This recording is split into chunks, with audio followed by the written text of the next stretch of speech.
Polisi akhirnya meringkus 4 pelaku utama dalam pembunuhan terhadap Kepala Cabang Bank Pemerintah Muhammad Ilham Pradipta. Mobil di depan tuh tank, pepet tuh tank. Pepet depan. Hah? Iya, udah pepet tank. Iya. Mentok ini bang. Tangan di belakang, tangan belakang. Turun. Inilah detik-detik saat polisi mengejar mobil 3 tersangka di Jalan Solo, Yogyakarta. Get up.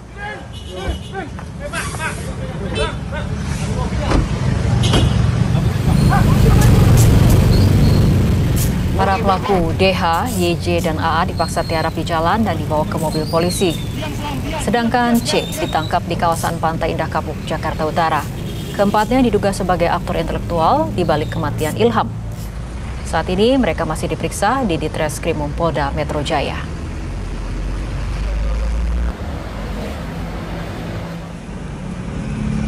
Sebelumnya polisi sudah menangkap 4 tersangka lain yang menculik Ilham di area parkir supermarket di Pasar Rebo, Jakarta Timur.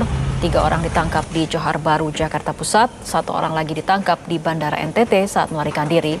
Dengan penangkapan ini, total 8 orang yang telah ditangkap polisi dalam kasus tersebut.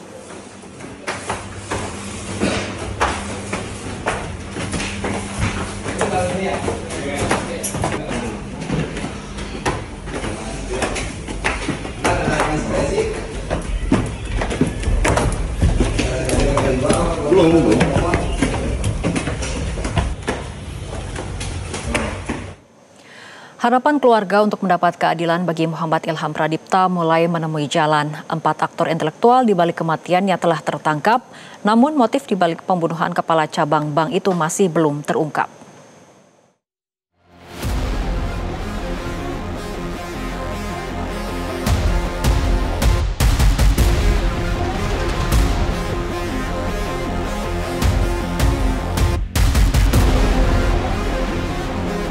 Inilah wajah 4 aktor intelektual di balik kematian Kepala Cabang Bank Pemerintah Muhammad Ilham Pradipta.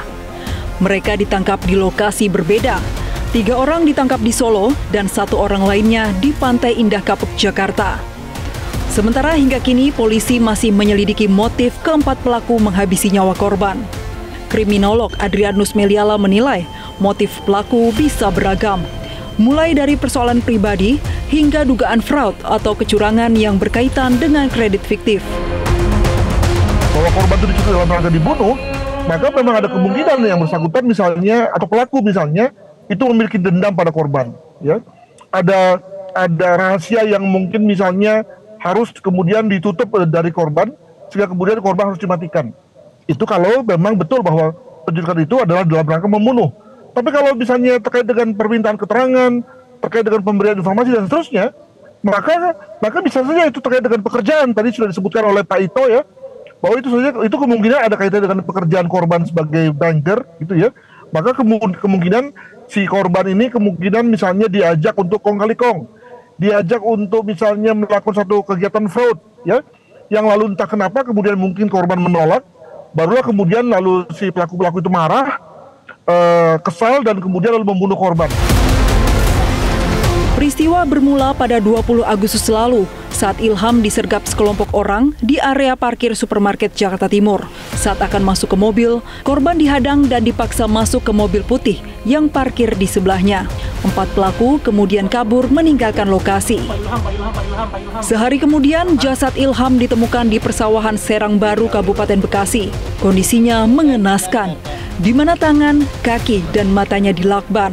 Hasil otopsi menunjukkan ada luka benda tumpul di dada serta tekanan di leher dan dada yang membuat korban kehabisan nafas. Di tengah duka mendalam, istri Ilham hanya berharap pelaku diganjar hukuman seberat-beratnya. Suami saya itu orang baik, sangat baik, banyak kesaksiannya. Jadi harapan saya ketika pelaku udah ketemu, dihukum setimpal, berat-beratnya. Karena suami saya orang baik, tapi diperlakukan dengan cara tidak baik sampai kehilangan nyawanya. Itu aja sih.